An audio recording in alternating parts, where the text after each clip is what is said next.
taking photos not of Civil War soldiers, but of soldiers from the Second World War.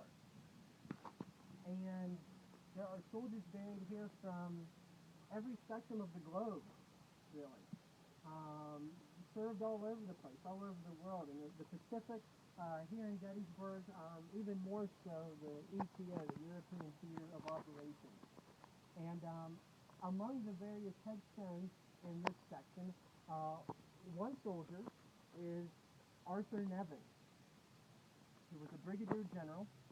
He was the brother of the well-known Civil War historian Allen Nevins, who wrote the Union War and things along those lines throughout the 1950s and 1960s.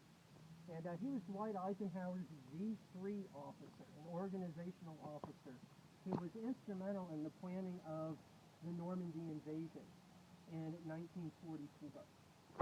After World War II, he remained a close friend with Eisenhower and helped become one of the farm site managers on Dwight Eisenhower's farm, and they remained close to the very end. And he too found his place in Gettysburg just like Eisenhower did. And while Eisenhower was buried in Abilene, Kansas following his death in 1969, General Nevins wanted to be buried here with all of the fellow G.I. Joes, as far as he saw it. And one of those G.I. Joes was Frank Besnowski. And he was a sergeant, an MP of the 29th Infantry Division, and on his headstone, his death date is June 6, 1944.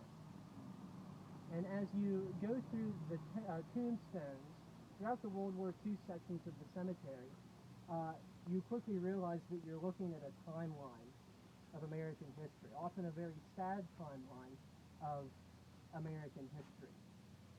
June 6, 1944, December 7th, 1941. Over 600 of the soldiers who are buried here in the Soldiers National Cemetery are KIA from the Second World War.